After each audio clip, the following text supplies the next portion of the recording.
Welcome to another 10-minute episode of Everything Sports with Aman and Evan. I'm your host, Evan Garber, and today going to be talking about Caitlin Clark, arguably the best college basketball player we've ever seen in the history of college basketball, both men and women. But before we get into that, make sure to subscribe down below, like the video as well, and comment down below your guys' takes on this year's college basketball, both men and women. And also, make sure to follow us on all social media platforms so you don't miss out on any of our content.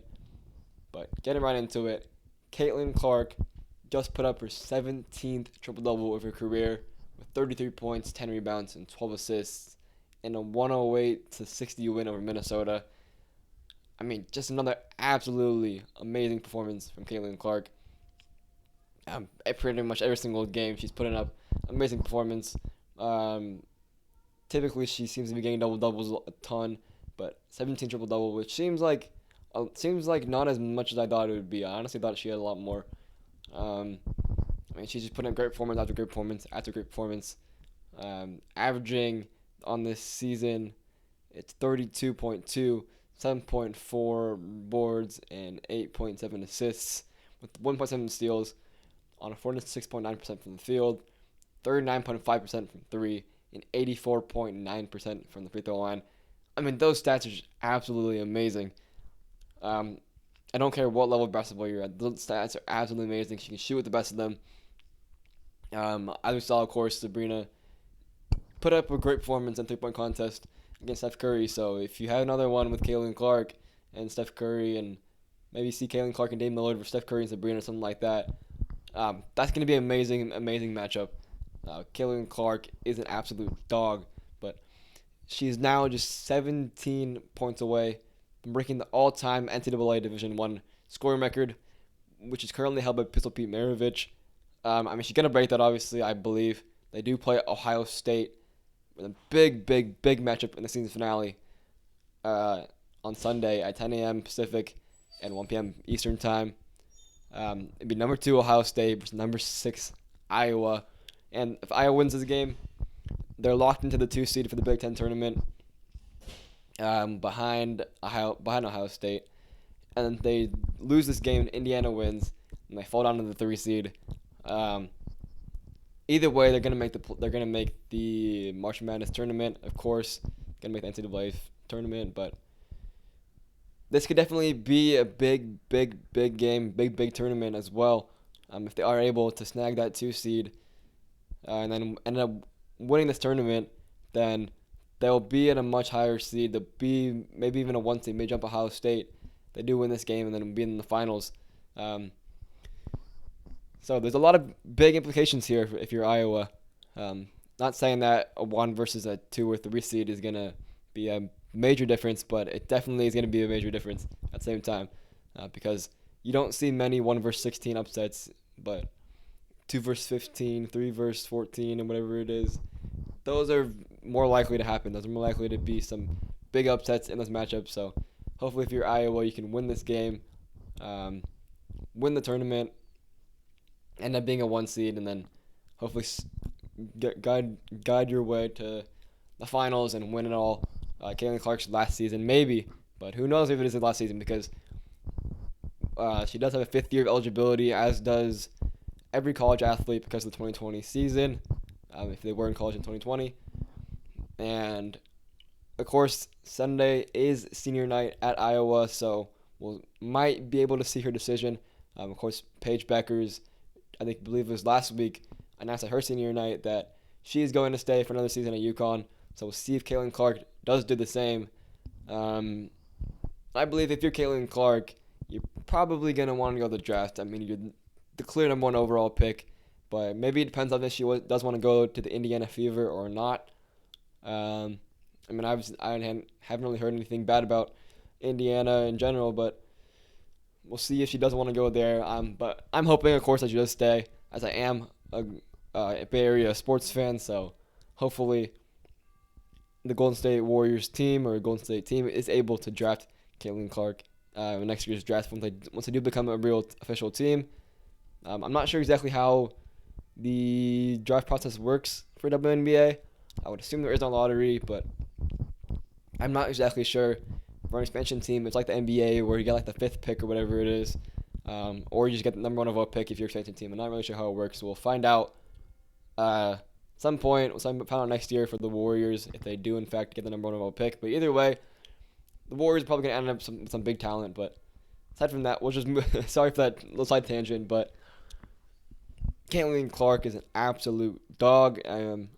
Like I said, she's putting up absolutely insane performances. But one thing I do kind of find a little bit of a flaw about her is that she does have some very, very bad games where she will take 30 shots and make 5 of them or something. I don't know. She does just have some pretty bad games, and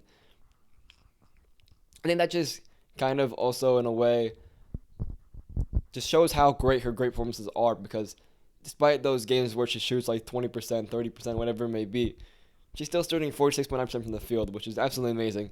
Like I said, 39.5% from 3. I'm absolutely amazing as well. I mean, yeah, it's not 54-9 club or anything like that, but those are still amazing stats.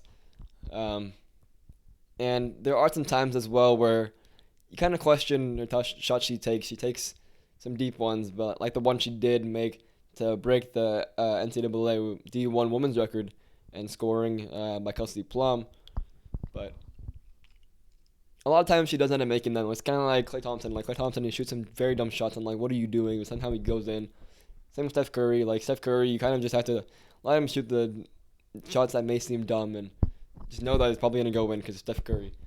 So that's one thing I'm not a huge fan of about Caitlin Clark, but overall she does find a way to make most of those shots anyways. So she's an absolute dog, and I know we've seen a lot of stuff about does she go to the NBA if that's because I saw something on Twitter is like there's actually odds somehow of if she goes to the NBA, if she's drafted by the Pistons and things like that. I'm like, I don't know about that. I don't think she's gonna go to the NBA. I would highly doubt it, but it'd definitely be cool to see some women in the NBA because guys like people like Caitlin Clark, Sabrina Ionescu, I'm not sure about AJ Wilson, but maybe AJ Wilson, like they can probably do really well in the NBA. They can probably do pretty well.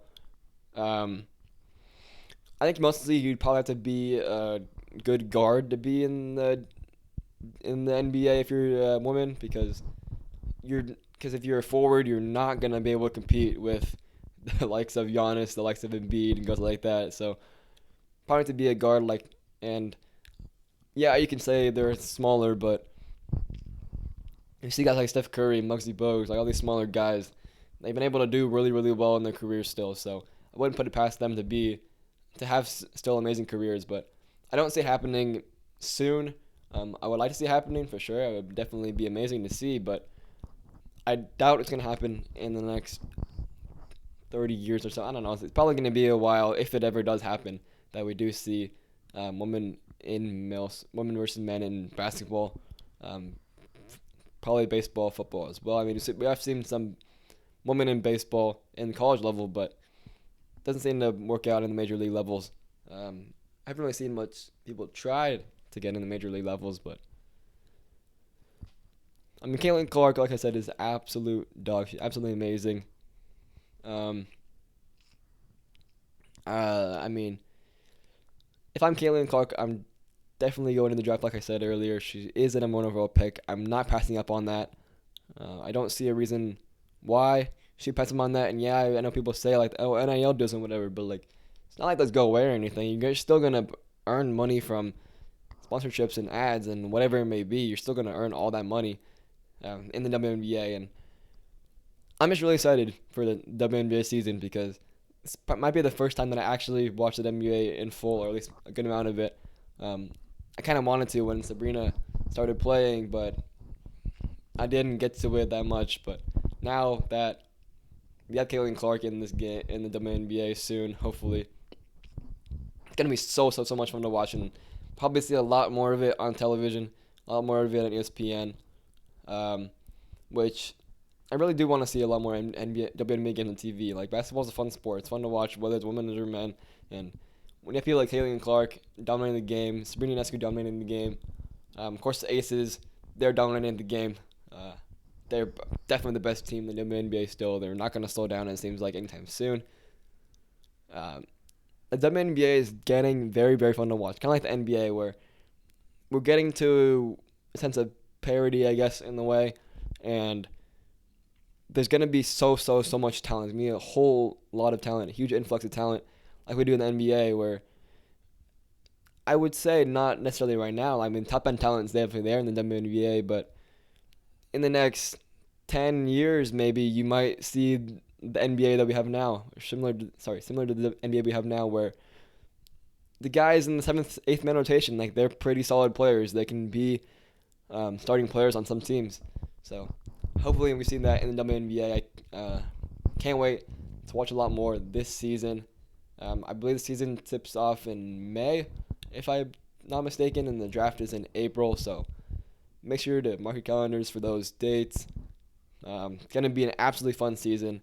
I know a lot of people are going to shame on the WNBA. They're going to say, oh, they're not good enough, whatever it may be. But Sabrina Ionescu proved that, yeah, it's just a three-point contest, but she's proved that the WNBA players can stick with the NBA players. Of course, maybe not physically, but when you have shooters like Sabrina, shooters can shoot, like you said, and they can stay up with NBA players in terms of shooting. So we'll see what the WNBA holds. We'll see what this March Madness tournament holds for both women and men.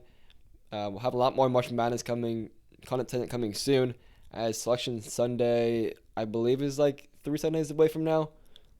So make sure to subscribe. So stay tuned for that. But we'll see you guys tomorrow. Saturday for the long episodes.